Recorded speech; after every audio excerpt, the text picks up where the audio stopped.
Hello student, स्वागत है आप सभी का एक बार फिर से हमारे इस ऑफिशियल यूट्यूब चैनल में जिसका नाम है एसओ सॉल्यूशन। मैं चंदन कुमार हाजिर हूँ आप सभी के सामने अपनी एक और नई वीडियो के साथ। सो गाइस, आज की नई वीडियो उन सभी स्टूडेंट्स के लिए इम्पॉर्टेंट है जो बीए प्रोग्राम कोर्स के स्टूडेंट्स हैं और 6th सेमेस्टर के स्टूडेंट्स हैं और उन्होंने जीई में ह्यूमन राइट्स सब्जेक्ट को चूज़ किया है। तो आज की नई वीडियो उन सभी के लिए इंपॉर्टेंट है। जीई में जो पॉलिटिकल साइंस का आपका सब्जेक्ट है उसके अंदर आती है ये book human right, gender and environment. आप सभी की बहुत ज़्यादा डिमांड आ रही थी कि सर क्वेश्चन किस तरीके से एग्जामिनेशन में पूछे जाएंगे, कैसे क्वेश्चन आएंगे। आप सभी की ऑन डिमांड पर ये पूरा का पूरा क्वेश्चन पेपर लेकर ही मैं हाजिर हूँ, जो कि दिल्ली यूनिवर्सिटी की ओर से ही रिलीज़ किया गया है। इसके अंदर आप टाइप वाइज क्वेश्चन पढ़ेंगे, क्वेश्चन देखेंगे कैसे क्वेश्चन आते हैं, किस तरीके का पूरा पेपर आता है, क्योंकि अभी आप सभी मेरे हिसाब से बिल्कुल न्यूली फ्रेश हो। अब तक कहने के लिए आप 5th सेमेस्टर तक अपने एग्जामिनेशन को दे चुके हो, लेकिन 5th सेमेस्टर तक अब तक या तो आपके एग्ज़ाम ओबीई मोड पर ओपन बुक एग्जामिनेशन या फिर आपका एबीई असाइनमेंट बेस्ड एवल्यूशन ये हुआ है। आप सभी के लिए ऑफलाइन एग्जामिनेशन बिल्कुल न्यू रहने वाला है, तो आप सभी स्टूडेंट्स के लिए ये ज़रूरी है कि ये पहले ही मेक श्योर और इंश्योर करके जाएं कि आप लोगों को कैसे क्वेश्चन पेपर देखने को मिलेगा, कैसे क्वेश्चंस आएंगे और उन क्वेश्चंस के जो आंसर्स हैं आप सभी को किस तरीके से लिखने होंगे। पहले क्वेश्चन ही ज़रूरी है। तो ये एक डेमो है, ये आप लोगों के लिए क्वेश्चन पेपर किस तरीके से आता है। तो यहाँ पर आप देखिए, यहाँ पर क्वेश्चन डायरेक्टली ऊपर सबसे पहले ये मेंशन होता है कि आपका जो क्वेश्चन पेपर है वो कितने पेजेस में प्रिंट होकर आया है। ये इसलिए लिखा होता है क्योंकि गलती से अगर किसी बच्चे के पास में एक आधा पेज कम आया तो कहीं वो कम पेपर ना करे, इसीलिए जो पहली शीट आएगी यहाँ पर आप सभी के लिए पहले पेज नंबर लिखा होता है कि इतने पेज में आपका ये क्वेश्चन पेपर प्रिंट है। सेकेंड चीज़, इसके अंदर नीचे अगर आप देखेंगे तो यहाँ पर आप सभी को अपना एग्जामिनेशन रोल नंबर फिल करना होगा, जैसा कि आप सभी के एडमिट कार्ड्स पे आएगा। इसके बाद में आपका कोर्स लिखा होगा और यहाँ पर जो ये फाउंडेशन कोर्स लिखा हुआ है, इस फाउंडेशन कोर्स के लिए आप सभी के लिए जेनेटिक इलेक्टिव कोर्स लिखा हुआ आएगा। आप लोगों को ये ध्यान रखना है, यहाँ पर आपके सब्जेक्ट का कोड आएगा, जो आपके सब्जेक्ट का कोड होगा। और इसके बाद में नीचे यहाँ पर human rights, gender and environment, यहाँ पर आप सभी के लिए स्टूडेंट्स अगर आप देखें तो यहाँ पर आप सभी के लिए आपका कोर्स ऊपर मेंशन होगा। कोर्स के बाद में यहाँ पर जो आप ये फाउंडेशन कोर्स देख रहे हैं, इस फाउंडेशन कोर्स की जगह पर आप सभी को जीई यानी जेनेटिक इलेक्टिव सब्जेक्ट लिखा हुआ आएगा। इसके बाद में यहाँ पर आप सभी के लिए आपका कोर्स का जो भी सब्जेक्ट का कोड है, ये इस सब्जेक्ट का कोड आएगा और यहाँ पर आपका ये same human right, gender and environment लिखा हुआ आएगा। इसके बाद में आप सभी को पता है कि आपका पेपर जो है वो 3 घंटे का होने वाला है और आपका जो क्वेश्चन पेपर है वो हो सकता है कि 75 मार्क्स का लिखा हुआ है, लेकिन आप उसे 100 ही एज्यूम करके चलेंगे, क्योंकि एसओएल के जो स्टूडेंट है जब ओपन बुक एग्जामिनेशन होता है तभी आप सभी के लिए 75 मार्क्स लिखा हुआ आता है, वो भी 100 में से ही मार्क्स मिलते हैं। या फिर आपका असाइनमेंट बेस्ड एवल्यूशन होता है तभी भी यहाँ पर 75 लिखा आता है, बट आप लोगों के कोई असाइनमेंट नहीं है तो जो पेपर होगा उसी के पूरे 100 में से मार्क्स लिखेंगे। सबसे पहले आप सभी को अपना वहाँ पर ऊपर अपना रोल नंबर मेंशन करना है, जैसा कि बताया गया। इसमें सबसे इंपॉर्टेंट चीज़ इस पेपर के लिए आप सभी के लिए क्या है कि भाई इसमें आप लोगों के पार्ट वाइज सब क्वेश्चन पेपर डिवाइड होकर आएंगे और उसके अंदर हर पार्ट्स में से सिर्फ और सिर्फ ध्यान रखना है human right, gender and environment. इस वाले पेपर के अंदर ऐसा होता है कि आपको हर एक पार्ट में से एक क्वेश्चन जो है पक्का अटेंड करना है। कैसे, मैं आप लोगों को दिखाऊंगा अभी। सबसे पहली बात तो ये जनरल सी बात है कि एग्जामिनेशन जो आपका इंग्लिश और हिंदी दोनों भाषा में आया है, बट आप सभी को कोई एक ही भाषा में अपना पूरा का पूरा पेपर लिखना है। ऐसा नहीं कि एक क्वेश्चन हिंदी में एक क्वेश्चन इंग्लिश में, ऐसा नहीं होना चाहिए। यहाँ पर आप सभी के लिए टोटल नंबरिंग क्वेश्चन की बात करें तो टोटल 10 क्वेश्चन आएंगे। इस 10 में से आपको 5 क्वेश्चन अटेंड करने होते हैं, लेकिन उसकी भी कुछ टर्म एंड कंडीशन होती है कि ऐसा नहीं कि कोई से भी 5 क्वेश्चन अटेंड कर दिए, ऐसा नहीं है। सभी अंक समान का मतलब है सभी इक्वल मार्क्स के आएंगे यहाँ पर। और इसके बाद में अब नीचे हम क्वेश्चन के ऊपर बात कर लेते हैं। जैसा कि आप देख सकते हैं पार्ट वाइज का मतलब है ये यूनिट वाइज। फर्स्ट यूनिट आप देखेंगे तो आपका जो पूरा का पूरा स्टडी मटेरियल है उसके अंदर भी यूनिट बटे हुए हैं। तो ये यूनिट नंबर 1 है। आपकी 3 यूनिट है ह्यूमन राइट्स के अंदर, ये यूनिट नंबर 1 है, जिसके अंदर सबसे पहले 2 चैप्टर आते हैं। एक निर्जातीय से संबंधित है और दूसरा है आपका वैश्वीकरण से, जिसपे महिलाओं, दलितों का या फिर आदिवासियों पर, इसके अलावा कृषकों पे और श्रमिकों पे उसके जो भी प्रभाव पड़े। पहली यूनिट ये है। तो आप लोगों को ध्यान रखना है ये 2 क्वेश्चन है, ये सिर्फ ह्यूमन राइट के पेपर के लिए है, मैं फिर से रिपीट कर रहा हूँ। ह्यूमन राइट के पेपर में क्या होता है कि आपके जो भी आपके यूनिट्स आएंगे, आपको हर एक यूनिट में 3 यूनिट में ये पेपर डिवाइड होकर आएगा, पहला यूनिट। तो इन दोनों में से एक क्वेश्चन आप लोगों के लिए करना कंपलसरी है। अगर आपने इन दोनों में से एक क्वेश्चन पक्का करना है, यानी 3 यूनिट आएंगे, देखो पहला यूनिट ये है, इस यूनिट से एक क्वेश्चन पक्का है, कंफर्म है, आपको करना ही करना है। इसके बाद में सेकंड यूनिट आप लोगों के लिए आएगा, इसके अंदर से भी एक क्वेश्चन, तीसरा, चौथा, या फिर आप सब चाहे तो पांचवा, एक क्वेश्चन यहाँ से भी करना कंपलसरी है। इसके बाद में आप लोगों के लिए यूनिट नंबर 3 आ चुकी है। इस यूनिट नंबर 3 से भी आपका कंफर्म है, एक क्वेश्चन आप सभी को यहाँ से भी अटेंड करना ही करना है।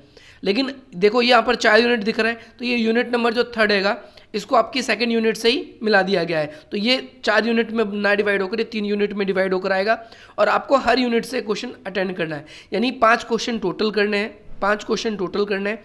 पहली यूनिट से एक क्वेश्चन पक्का है करना है, दूसरी यूनिट से एक क्वेश्चन है पक्का करना है, तीसरी यूनिट से भी एक क्वेश्चन है जो कि पक्का करना है। अब बच गए हमारे 5 में से 2 क्वेश्चन जो अभी तक हमने नहीं किए। इसके अलावा जो 2 क्वेश्चन बच गए वो किसी भी यूनिट से आप अटेंड कर सकते हो। और मैं आप लोगों को सजेस्ट करूंगा, देखो हम पूरा क्वेश्चन पेपर तो देखेंगे ही देखेंगे, लेकिन आप जो ये शॉर्ट नोट है आप इसको ज़रूर अटेंड करें। ये वीडियो यकीनन आप सबके लिए बहुत फ़ायदेमंद होगी, और आप लोगों का जो सिलेबस अगर आप लोगों को नहीं भी पता है तो वो सिलेबस भी धीरे धीरे आप लोगों को पता चलता रहेगा। और बाकी तो आप सभी वीडियो की प्लेलिस्ट और साथ साथ वीडियोस भी देखेंगे। रेगुलरली आप सभी के लिए मैं इंपॉर्टेंट नोट्स की वीडियोस अपलोड कर रहा हूँ कि किस तरीके से आप सभी को आंसर लिखने हैं, आप लोगों की क्या हैबिट होनी चाहिए, कितना आंसर आपको लिखना ही लिखना है, कितना लिखना है, सारी की सारी स्ट्रेटेजी मैं आप लोगों के साथ में लेकर आऊँगा, डिस्कस भी करूँगा किसी दिन। सबसे पहली बात तो एक क्वेश्चन निश्चित है, निर्जातीय से आपका ही क्वेश्चन आएगा ही आएगा। इसके अलावा सेकंड क्वेश्चन एक ये भी निश्चित है कि वैश्वीकरण का किस पे भी इम्पैक्ट पूछ लेगा, या तो वो महिलाओं पर, श्रमिकों पर, किसानों के ऊपर, आदिवासियों पर, या फिर दलितों के ऊपर, इनमें से किसी के ऊपर भी पूछ लेता है। तो 2 क्वेश्चन यहाँ पर आप सभी के लिए। इस वाले क्वेश्चन में सबसे पहले आपसे क्या पूछा गया है, फर्स्ट क्वेश्चन में कि भारत में वर्ग जाति संबंध का परीक्षण कीजिए। आपको ये क्वेश्चन के अंदर इसका आंसर देना है।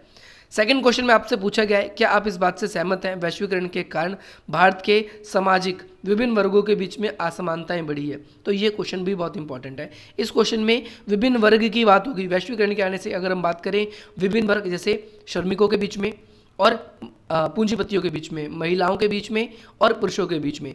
इसके अलावा अगर हम बात करें किसानों के बीच में और ज़मींदारों के बीच में, उनके बीच में असमानताएं बढ़ी है। कैसे बढ़ी है? देखो वैश्वीकरण आया है तो उससे बड़ी बड़ी टेक्नोलॉजी आई है, और ज़मींदारों ने उन टेक्नोलॉजी को अपनाया है, ट्रैक्टर, फार्म, जो भी जिस तरीके से भी उसको यूज़ कर सकते हैं। और जो छोटे किसान हैं वो उन अवसरों को यूज़ नहीं कर पाए, और इस वजह से उन्हें खेती बाड़ी छोड़नी पड़ रही है, या फिर किसी के अधीन रह के काम लगातार करना पड़ रहा है। तो इस वजह से असमानता बढ़ी है, एक कारण हम यहाँ पर ये भी मेंशन करना चाहें। इसी तरीके से आप लोगों के लिए वीडियो वैसे तो भी मैंने इस वाली यूनिट की अपलोड नहीं करी है, बट मैं जल्दी अपलोड करूँगा, तो वहाँ पर मैं आप लोगों को पूरी तरीके से क्लियर करा दूंगा। इस वीडियो में हम सिर्फ यहाँ पर ये डिस्कस कर रहे हैं कि क्या क्वेश्चन पेपर आएगा, किस तरीके से क्वेश्चन आएंगे, और हमारा आंसर किस तरीके से होना चाहिए या कितना होना चाहिए, ये भी आप लोगों को पता चलेगा। इसके बाद में अगला क्वेश्चन है मानवाधिकार। तो ह्यूमन राइट से रिलेट करता हुआ आपके एग्जाम में आपको 3 क्वेश्चन पक्का मिलेंगे। आपके राइट्स से लेकर रिलेट करते हुए 3 क्वेश्चन पक्का मिलेंगे। इस वाले क्वेश्चन में आपसे पूछा गया है मानव अधिकारों की विश्वव्यापी घोषणा पत्र के ऐतिहासिक महत्व को बताइए। तो आने वाली वीडियोस में आप लोगों को इसका आंसर मिल जाएगा। ऐतिहासिक और वैश्विक घोषणा पत्र की बात कर दे तो ये जो डिक्लेरेशन ऑफ ह्यूमन राइट्स का जो यूएनओ के अंदर घोषणा पत्र है, मैनिफेस्टो है आप सभी का, उसके बारे में पूछा गया है। इसकी वीडियो भी आप लोगों को मिल जाएगी। इसके बाद में अगला क्वेश्चन आपसे पूछा गया है कि मानव अधिकार और नागरिक अधिकारों के बीच में डिफ्रेंशिएट कीजिए। तो मानव अधिकार कौन से अधिकार होते हैं और नागरिक अधिकार कौन से अधिकार होते हैं? अगर मानव अधिकारों की बात करें तो ये यूनिवर्सल राइट है जो पूरी दुनिया में सभी लोगों को मिले हुए हैं, जैसे जीवन जीने का अधिकार, इसके अलावा अपनी आत्मरक्षा का अधिकार, सुरक्षा का अधिकार, स्वतंत्रता का अधिकार। ये अधिकार पूरी दुनिया में लगभग एज इट इज़ सेम है। लेकिन नागरिकीय अधिकार अलग अलग अधिकार होते हैं। नागरिकीय अधिकार ये वो अधिकार होते हैं जो किसी सरकार द्वारा आपको प्रदान किए जाते हैं, और ये अलग अलग देशों में अलग अलग शासन व्यवस्था के कारण अलग अलग नागरिकों को अलग अलग प्रकार के अधिकार हैं। कहीं वोटिंग राइट की बात करें तो वहाँ पर क्राइटेरिया है कि किस तरीके के वर्ग के लोग वोटिंग राइट में पार्टिसिपेशन कर सकते हैं, किस तरीके से नहीं कर सकते। दूसरी चीज़ अगर हम बात करें नागरिकीय अधिकार के बारे में, तो कुछ एक खास ऐसे तबके कई देशों में ऐसे हैं जहाँ पर अगर आप लोगों को टैक्स पे करना है तो सभी नागरिकों को एक जैसा टैक्स नहीं पे करना, उनकी इनकम के आधार पर उनको रियायत भी दी गई और उनसे टैक्स भी लिया जाता है। तो अलग अलग देशों में नागरिकों के अधिकार अलग अलग तरीके के होते हैं। हम डिस्कस करेंगे आने वाली वीडियोस के अंदर। अगला क्वेश्चन आप सभी के लिए यह है कि भाई मानवाधिकार आंदोलन की जड़ें सामाजिक आंदोलन में जुड़ी हुई है, इसके बारे में बताना है। तो मानवाधिकारों की उत्पत्ति किस तरीके से सामाजिक आंदोलनों से हुई है, इसमें हमें ये स्पष्ट करना है। तो आपको ऐसे कई, हम जब पढ़ाएंगे इस टॉपिक को तो कई आंदोलन बताएंगे जिसमें आपका ये क्लियर हो जाएगा। अगला क्वेश्चन है प्रीतसत्ता यानी प्रिटायर की, जिसको हम आसान शब्दों में कहें तो पुरुषों का वर्चस्व को बनाए रखने वाले संरचनात्मक और वैचारिक कारणों को बताइए। तो इसमें एक तो पारिवारिक कारण भी आ सकते हैं, दूसरा एक आ सकता है परंपरागत कारण। तो इन कारणों की वजह से हम देखते हैं हमारी परंपराओं की वजह से, या फिर इसके अलावा अगर हम बात करें परंपराओं को अगर हम छोड़ दें तो कई हमारे वैचारिक कारण भी है, इनकी वजह से भी हमें क्या दिखता है, प्रीतसत्ता दिखता है। वैचारिक कारण यानी हम लोगों की सोच के ऊपर भी, आइडियोलॉजी के ऊपर भी डिपेंड करता है ये। इसके बाद में अगर हम बात करें तो भाई महिलाओं के साथ में जो घरेलू हिंसा अधिनियम है, वैसे ये वाला क्वेश्चन आप लोगों का डिलीट है, तो ये वाला क्वेश्चन आप ना करें तो बेटर है, ये डिलीट है, ये क्वेश्चन नहीं आएगा आप सबके उसमें ये चैप्टर, क्योंकि कई पहले 4 यूनिट होती थी आप सभी के जो ह्यूमन राइट की बुक में, उसमें से 3 यूनिट अब है आपकी, 1 यूनिट इन्होंने डिलीट कर दी है। एनवायरमेंट वाली यूनिट आप लोगों की आ रही है, तो एनवायरमेंट वाली यूनिट में आपसे क्वेश्चन क्या पूछा गया है, क्वेश्चन नंबर 8 में भारत में औद्योगिक प्रदूषण पर्यावरण के बिगाड़ने का एक महत्वपूर्ण कारण है। तो यहाँ पर आपको औद्योगिक इंडस्ट्री की वजह से जो पोल्यूशन हो रहा है उसकी वजह से हमारा किस तरीके से पर्यावरण संतुलन बिगड़ रहा है, इसके बारे में बताना। तो ये तो बिल्कुल जनरल क्वेश्चन है, इसका आंसर आप सभी को भली भांति ही पता होगा। नेक्स्ट क्वेश्चन है समकालीन समय में पर्यावरण आंदोलन क्यों हो रहे हैं, इसके कारण बताइए। तो समकालीन समय में पर्यावरण आंदोलन के बहुत सारे कारण हैं। सरकार द्वारा बांध बनाए जाना, सरकार द्वारा वनों को काटना, सरकार के द्वारा या इंडस्ट्रियलाइजेशन जो है वो ज़्यादा बढ़ रही है, CFC बढ़ रही है। तो ऐसी बहुत सारी वजह है जिसकी वजह से पर्यावरण आंदोलन आज हो रहा है। इसके अलावा अगला क्वेश्चन बहुत इंपॉर्टेंट है। देखो शॉर्ट नोट के बारे में मैं आपको स्टार्टिंग में ही कह रहा था, शॉर्ट नोट आप सभी के लिए बहुत ही ज़्यादा इंपॉर्टेंट होते हैं। शॉर्ट नोट क्यों इंपॉर्टेंट होते हैं, सबसे पहली बात तो आप लोगों को किसी 2 ही को अटेंड करना होता है, और यहाँ पर आप लोग उपभोक्ता अधिकार के बारे में जानते हैं, आप डाल दीजिए उपभोक्ता अधिकार के बारे में कुछ भी जो जानते हैं आप उपभोक्ता अधिकार के बारे में बता दीजिए। आप वैश्विक ताप यानी ग्लोबल वार्मिंग इसके बारे में जानते हैं, आप डाल दीजिए, जो मर्जी लिख दीजिए। सतत विकास के बारे में आप जानते हैं, आप इसके बारे में कुछ भी डाल दीजिए। तो ये एक कॉमन ऐसे टॉपिक्स हैं जो आप लिख सकते हो। अगला फर्स्ट यूनिट अगर आप लोगों ने पढ़ी है तो उसके अंदर आपको लिंग और जेंडर में डिफ्रेंशिएट, जो फर्स्ट यूनिट का फर्स्ट चैप्टर ही है उसके अंदर आपको ये क्लियर कराया जाएगा। तो अगर आप लोगों ने ये टॉपिक्स अच्छे तरीके से पढ़ रखे हैं तो आप लोग इसको अच्छी तरीके से कर पाएंगे। फ़ायदा क्या है शॉर्ट नोट को अटेंड करने का, क्यों मैं आप लोगों से शॉर्ट नोट अटेंड करने के लिए कह रहा हूँ। सबसे पहली बात तो 10 नंबर का क्वेश्चन है, और जो लॉन्ग क्वेश्चन होता है वो 20 नंबर का क्वेश्चन होता है। तो 20 नंबर का क्वेश्चन होने की वजह से जो टीचर ग्रेजुएशन में आप देखोगे ज़्यादा मार्क्स टीचर थ्योरेटिकल पेपर आपका इसलिए होता है क्योंकि उसमें ज़्यादा नंबर आपको नहीं दिए जाते, स्पेशली SOL के बच्चों को तो नहीं दिए जाते। मैं आप लोगों को ये कहूँगा, आप लोगों के जो सीनियर भाई बहन दोस्त हैं आप उनसे भी पूछ सकते हो। हद मार्क के स्टूडेंट्स के जो नंबर आते हैं वो 100 में से वो उनको अगर बहुत ही ज़्यादा बेहतरीन लिखा है तो 80 मार्क्स आ जाएंगे, अच्छा ठीक ठाक लिखा है तो 70 आ जाएंगे, और नॉर्मल लिखा है तो 60 आ जाएंगे, या फिर पास होने लायक लिखा है तो वो 40 तक आ जाते हैं। क्योंकि आपको पता है BA प्रोग्राम में 36 से नीचे तो फेल ही हो जाते हैं। तो यहाँ पर आप सब अगर एवरेज निकालोगे तो अगर मैं एक एवरेज स्टूडेंट्स की देता हूँ 60 नंबर आते हैं जिनके, तो अगर आप 5 क्वेश्चनों में इसको डिवाइड करोगे तो 12 नंबर आप लोगों को मिलते हैं एवरेजली, मैंने आपको बताया। अगर आपने अच्छा लिखा है तो आपको 14 नंबर मिलते हैं, अगर आपने बहुत अच्छा लिखा है तो आपको 16 नंबर मिलते हैं 20 में से, ठीक है। लेकिन अगर आप देखो, पहली बात तो इसमें ज़्यादा लिखना होता है लॉन्ग क्वेश्चन में, शॉर्ट क्वेश्चन के अंदर कम लिखना होता है। 10 नंबर का क्वेश्चन है तो आप कम लिखना है तो आप अच्छा लिख सकते हो, कम लिखा है तो फिल्टर कंटेंट डाल सकते हो, तो उसके अंदर आपको 10 में से मिनिमम 8 तो मिल ही जाते हैं। तो यहाँ पर 16 नंबर यहाँ से आप लोगों को ऐसे ही मिल जाते हैं यहाँ से। लेकिन शॉर्ट नोट सिर्फ उन स्टूडेंट्स के लिए होता है जिनकी स्पीड अच्छी है, क्योंकि ये ज़्यादा आपका टाइम कंज्यूम करवा देते हैं।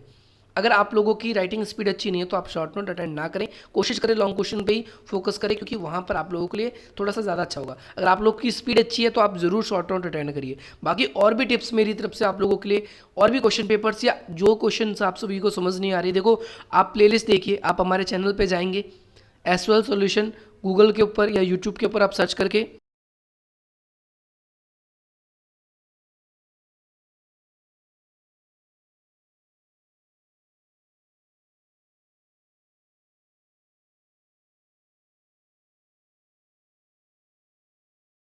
पहुंचेंगे तो आपके सामने सिंपली देखोगे आपने SOL सॉल्यूशन सर्च किया, ये प्लेलिस्ट आ गई आप सभी के सामने। इस प्लेलिस्ट के ऊपर आप देखिए कोई भी जितनी इतनी सारी वीडियो आ रही है वहाँ पर मेंशन होता है इस क्लास के लिए, इस सेमेस्टर के लिए। तो आप सभी अपने सब्जेक्ट को मैच करके आप इस तरीके से आप अपनी पढ़ाई कर सकते हो। इसके अलावा अगर आप लोगों को कोई भी डाउट है, कोई भी क्वेरी है, तो आप अपनी क्वेरीज को हम तक पहुँचा सकते हैं। इन नंबर्स के थ्रू आप हमसे कॉन्टैक्ट कर सकते हैं। इसके अलावा अगर आप चाहते हैं इसी प्रकार की इंटरेस्टिंग वीडियोज़ आप सभी को मिलती रहे तो आप हमारे चैनल को सब्सक्राइब करें। साथ साथ टेलीग्राम ग्रुप्स के अंदर मैं आप सभी के लिए इस PDF की व्यवस्था जल्द से जल्द करने की कोशिश करूंगा। और अगर आप लोग चाहते हैं कि आप पर्सनली मुझे इंस्टाग्राम पर फॉलो करना या फिर अपनी कोई भी क्वेरी को शेयर करना, तो आप वहाँ भी मुझे अपनी क्वेरीज को शेयर कर सकते हैं। उसका लिंक डिस्क्रिप्शन बॉक्स में है। चलिए मिलता हूँ आपसे अपनी अगली वीडियो में। जय हिंद, जय भारत।